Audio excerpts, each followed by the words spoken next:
Hello, I'm Liz Corson, Sarasota, Florida, author and editor, host of Suncoast Authors TV, sponsored by Manatee Educational Television. Suncoast Authors TV features a 30-minute interview with an author, whether a local author or someone just passing through. We'll be talking about issues of interest to authors and aspiring authors, focusing on the writing, publishing, and marketing aspects of authorship. But I also plan to delve into the creative process as well. In this installment of Suncoast Authors TV, my guest is award-winning author Jane V. Blanchard, author of the Woman on Her Way series. Jane has, so far, hiked the Camino de Santiago and Hadrian's Wall Path with her husband, Dennis. She has written about both adventures and has also compiled 2 e-books about the Camino, a book of tips and a book of quotes and poems. Jane, welcome to Suncoast Authors TV. It's great to have you here. Thanks, Liz, for having me on Suncoast Authors TV. It's a great opportunity for me. I'm glad to have you here. I wanted to start off, we'll do this sort of in sequence. I wanted to start with your first book about your adventures on the Camino de Santiago. And I wanted to start about the run-up to the plans of taking this incredible hike. And I'd like you to tell our viewers a little bit about the Camino, how long it is, and how you began the planning process of what was a huge adventure. When I was 40 years old, I read Shirley MacLaine's book, The Spirit of the Camino, and I thought to myself, what kind of a crazy woman at the age of 60 would hike 500 miles across northern Spain to go visit the tomb of I can't think of his name now, of St. James, the Apostle. And so I put it away thinking, oh, she was a crazy lady. And 20 years later, a friend of mine talked about hiking the Camino de Santiago and how beautiful it was. And something inside me said, yes, it's time, I'm gonna do it. So at the age of 60, I too joined Shirley MacLaine and about 220,000 people who do it annually to walk across northern Spain, 500 miles, over the Alps, to the west coast and to Santiago.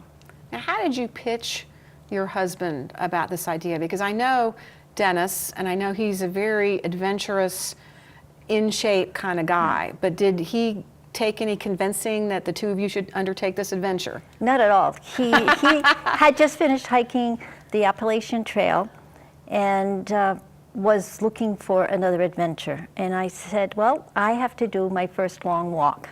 So I thought 500 miles would be a good way to start off with a long walk. Now, there are other alternatives too. There are other long walks that are part of the culture and the experience. Did you consider any other long walks as you were looking at any options, or was it just the Camino and to get started? At that time, it was just the Camino. There are a lot of walks in the United States and throughout Europe, but I was enamored with the idea of walking across Spain. I had lived in Spain when I was 20, and I knew the language, so I figured this would be a great way. And preparation-wise, we decided in February or March to do this, and I told my employer at the time that I needed some vacation time. I had accrued vacation and the upcoming vacation, and I asked for 6 or 7 weeks. And at the culture of the place where I was working, people only usually took at most 2 weeks at a time. And I waited and sweated until September to find out that I was going to go on my adventure. Did you have to get into any kind of shape? I mean, walking 500 miles sounds very intimidating. So did you start to ramp up an exercise program? How did you physically get prepared to do this long walk? Physically, I didn't do that much. I just walked. I usually walk about 2 miles a day, and I continued doing that. About a month before we decided to go, we went on some walks around town on the weekends. But I was working at the time, full-time, and I had a lot of other commitments, so my time was limited. Did you plan for a certain time of the year? Because I would think that it might get cold, it might get really hot. So yeah. was the weather a factor in your decision about when to go? September is probably one of the nicest times to travel in that part of Spain at that time. It's not too hot, it's not too cold, it's not too wet. So it was ideal for us. And did you plot out how you would make your way across the 500 miles ahead of time? Did you have like a real plan? We had a map, and okay, that's good. That's a start. That's a start. And the way you do the Camino de Santiago is you walk, and then you stop at towns and villages. So it's not like you are in the wilderness. And you go from one town to the next. And if we walked to a town and weren't tired and wanted to walk to the next town, we would. There are what they call albergues, which are hostels. Some of them are parochial, meaning they are associated with the church, and some of them are privada, which means they are privately owned. And then there are hotels and rooms, guest rooms that you can rent. So we would just walk into town and look for a place to stay, and that's how we went. And it seemed like it was kind of low-key, because I don't recall reading about any 5-star accommodations during your trip. No, I think the most that we did was a 3-star. Most of the time we either camped in a tent or in the hostels themselves. And the hostels experience is wonderful. The first time we slept in the hostel, there were about 110 beds in one large room. And it was a completely different experience for me. I had never done something like this. And the next night, we slept in a really nice bed and breakfast type of thing in France. And then we returned, and the third night I slept in a tent. So I did the whole gamut of places to stay. What were some of the challenges when you got over there that you encountered that you didn't expect and couldn't have planned for? We got lost on our second day. Our first day, my husband, being an experienced hiker, should have known enough to warn me about this, but we didn't bring enough food on our first day going over the Alps. And we called what is called bonk, which is you just completely run out of energy. My husband bonked, and he sat down, and I went and was able to go about a mile and get some food and come back, and he was much better after that. On our second day, we didn't understand the signage and missed a sign and walked probably an extra 6 miles into the Alps themselves. We got to this place, the road kept getting more narrow, and we decided that we were in the wrong place. But it was so funny, the whole time my husband would say, "Oh, their sun is over there, we're heading in the right direction." We were heading in the right direction, but we failed to cross the river and be in the valley, so we were paralleling where we wanted to go, but in the wrong place. Well, that episode aside, the Camino is pretty carefully signed in terms of trying to guide people through this journey. It is very, very well signed. One of the signs is used. I don't know if you can focus in on this. I have a tattoo on my hand of one of the signs that is used to guide people around on the Camino. Another one is the yellow arrow, and that is used to indicate the way. But if you're in contemplation or in conversation, it's possible to miss the arrow, which is what had happened when we got lost. So. Now, you all were hiking for the experience, but for many people, this is actually more of a religious experience as well as a walk. Correct. It is designated a European cultural itinerary. So there are a lot of people who do it for religious, for sport, for health. Initially, we had done it for adventure, but I was changed by the Camino experience, by walking out there, by being in nature, by pushing my limits, by having no one to converse with, by having lots of people to converse with. It changed me and who I am intrinsically, and I have continued to be changed by the Camino. And you also interviewed a number of women from a variety of different countries about what they were experiencing. Well, what was that like, talking to people from... On the first day that I did this, which was actually our third day of walking, I was walking with a woman from France, and my husband was paired with her husband. And she had this marvelous story, and I kept saying, wow. And so when I went home at night, I tried to write down what she had said. And my voice was coming through. My interpretation of what she had said was coming through. And at that moment, I said, wouldn't it be neat if I could write a book? And that's when I got the idea of writing this book, of all these women's experiences and why they were walking the Camino de Santiago. So I bought a voice recorder, and I, with their permission, recorded conversations and put them together into the book, The Woman of the Way, which I think is right there. Yeah. Huh. So you didn't go over with a plan to write a book. No. It was kind of an organic manifestation of that idea of the one conversation you had with the lady from France. Right.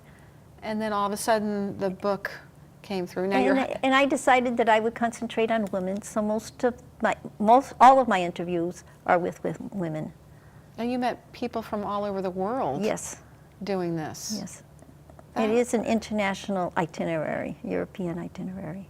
And your husband now, Dennis, has already written a book. He wrote a book about his experience with the Appalachian Trail. Yes. So there was some writing going on in the family. Yes. It's not as though... It's like I just came up with the idea of writing a book, but I Right. did not go over with the intentions of writing a book. So. That's great. And then you decided, after that experience, to do it again. Yes. And at that point, having the Camino under your belt, what did you think about a second hike? How did you come to the process of thinking you wanted to do a second hike, and then how did you decide where you were going to go? Well, the second time we went to Europe to hike, we had dual purposes. We so enjoyed the Camino that we wanted to do it again, but this time by bicycle. So we brought our bikes over and bicycled most of the Camino. I fell after about 500 miles and did not complete it. But then we decided to walk the Portuguese Camino, and we walked that one and came back and toured all of Europe for about 5 months on foot. And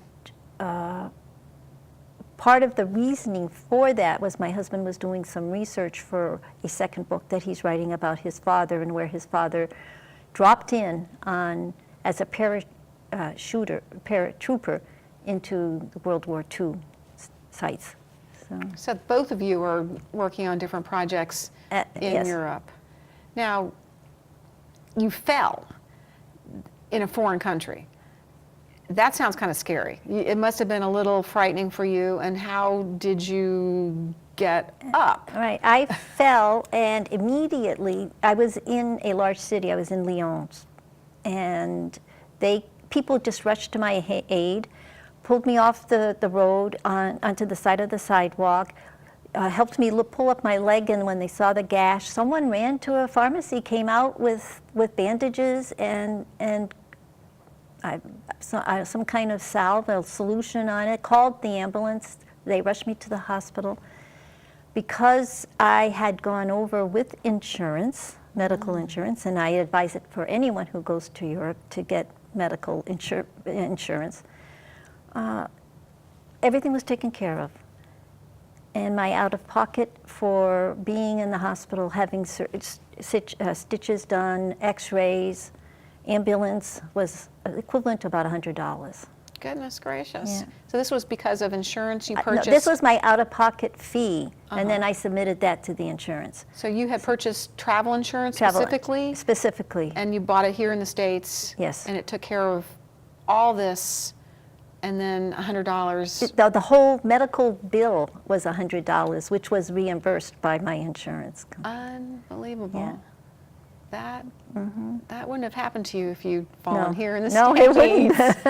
Wow. The ambulance alone would have probably been about $100. Yeah, at least, Yeah. at least. Yeah. And then, so after this, we have this other adventure in England. Tell us about the decision to hike Hadrian's Wall Path. Well, we were looking for a way to walk across England. We had been in Ireland, and we wanted to go to France. And we found the Hadrian's Wall Path, which walks directly across Northern Ireland. And we thought that that would be a wonderful experience, and that's how we decided. Now, There was no planning ahead or anything. We just spontaneously decided that's the way we would go. now, when you approached that project, had you decided that that would be a second book? Or was that also something that kind of... That's sort of developed.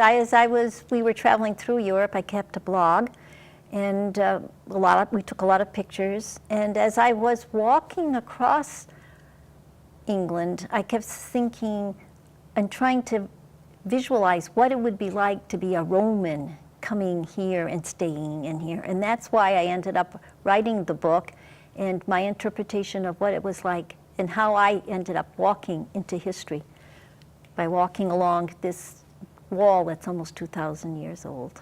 And tell our viewers a little bit about Hadrian's Wall Path and what it meant historically to the Romans. At the time of the Romans, this was Rome's most northern frontier.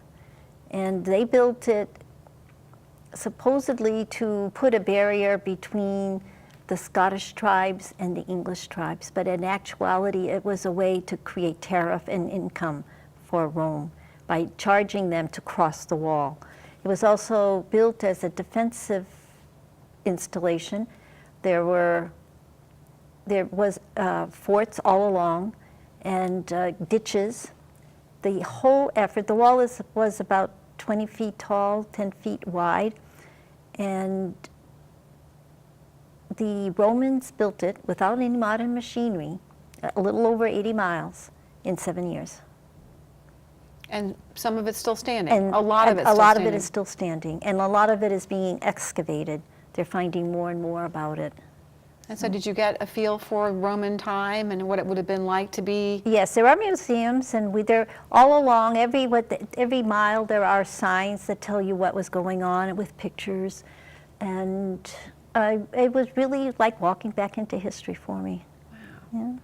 Well, one of the things that strikes me about both of your books is not just the attention to detail and the real careful descriptions, but also the practical information you include about what to buy, what to pack, what to look out for, so that I would imagine that someone who is contemplating not just these two specific hikes, but a long walk in general would benefit a lot from reading about your experience and what you actually found that worked, and perhaps more importantly, what didn't work. And it seems like you made a lot of effort to put that information in. I put a lot of it in, was my experience, how I prepared into my first book. I have another book, Camino Tips, and in that book I specifically address all kinds of issues that people would experience or would ask ahead of time, and how to prepare for that, and how to prepare for returning back to life at the end. So I think it's a very valuable book for anyone who is considering hiking the Camino or going on any long trip. And one thing too I remember reading about in your Hadrian's Wall Path, you were talking about how difficult it is to be quiet and still your mind in modern day life, and how this really helped you to connect with yourself and find that quiet place between the quivering space in our ears, and how difficult that is to just deconstruct from the noise. And what was that experience like for you? Well, I never really quite got away from it because I was writing a blog, so I would always connect at the end of the day and write my blog electronically and send it up and check my emails. But during the day, I was very much away from noise. There was just the wind. Sometimes there was just a couple of birds in the air. It wasn't that noisy. But what I was referring to was it's very hard for me to still my thoughts. I don't meditate because I can't stop my thoughts from becoming. And for me, walking and the rhythm of the steps was a form of meditation and a form of just slowing myself and my mind down and connecting with the world around me, where I was, and noticing a blade of grass or a different rock or something particularly beautiful. And I think without quieting myself down, I would have missed an awful lot of it. And a couple times I seem to recall you were menaced by cows. Was that something that was typical? Well, in hiking the Hadrian's Wall, we go through a lot of farmland. And it can be unnerving to have these huge cows all around you. But in particular, there was a bull that I had to cross a field, and the bull challenged me. And I kept talking to it as I walked by with my umbrella in hand, and sort of just let myself go through. But it was kind of scary to have this young bull with his haunches up and is looking at me aggressively. That it was quite an experience. Well, it did seem that everybody was helpful, though, and it seemed like not just on the Camino, but also Hadrian's Wall path, by and large, all the interactions that you had with the locals, everyone was very interested in you being in that place and sharing their environment with you. And I had the same experience throughout Europe where I walked. I never had any bad experiences at all. And I don't know if it's because I recognize the humanity in other people and they can respond back, or if it's just because that's how they are. But it is a very different environment than it is here, where people, unless you're in the big cities, like in Paris, then it's different, but I had no trouble. I wanted to talk a little bit, too, about the process of branding your books, because, and you and I have talked a little bit about this, how it really was a very organic, unplanned process, because it seemed like you started at one place, and then with the second book and then the ebooks, there was a shift in the way you were focused and marketing the whole concept.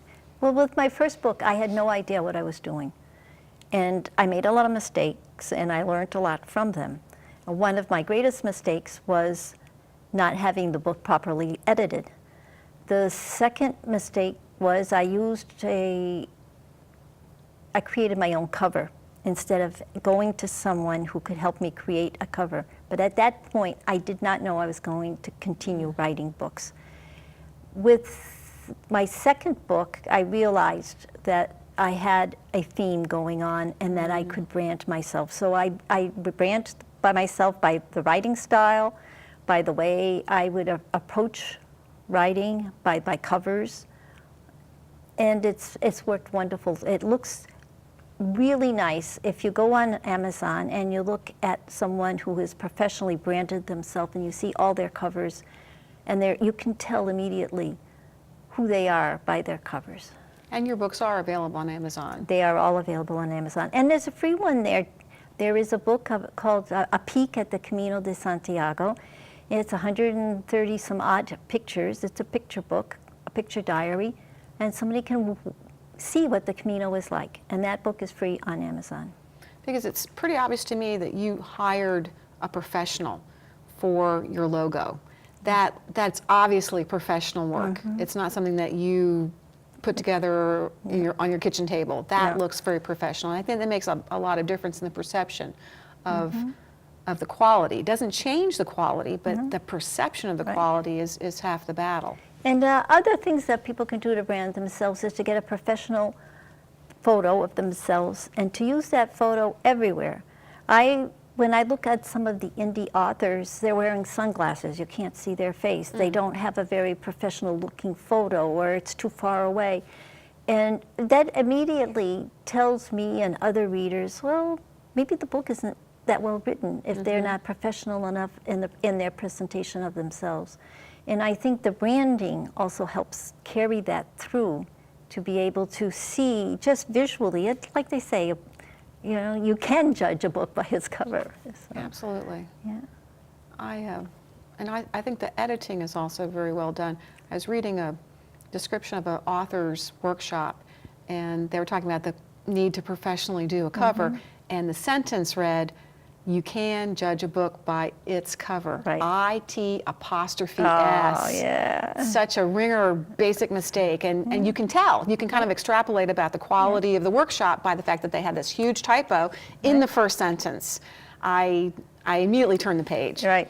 So that's also an important component. The first time I published my book, or the first edition of my book, I did not have it professionally edited. And when I ended up having it professionally edited, I threw away 100 copies of my book because I was so embarrassed. So it's very important that people do that. Well, this has been great, Jane, and you have such good information, not just about the physicality of the hikes, but also about being a successful author. And just really briefly, what's next? Well, I have a couple of books in line, and we'll see what happens. Okay, I'm great. open to the future. That is wonderful. What a great way to conclude. And next time you write a book, I'll have you back on. Great. Well, that's all we have time for today. I would like to thank Jane B. Blanchard, author of the award-winning Woman on Her Way series, for sharing her insights into the authorship and marketing process. Thank you, Jane. I'd also like to thank Charles Clapsaddle and his fine team here at Manatee Educational Television. If you'd like to know more about Suncoast Authors TV, you have any topic suggestions or would like to be interviewed, please contact me, Liz Corson, at liz@lizcorson.com. Until next time, thank you for joining us today.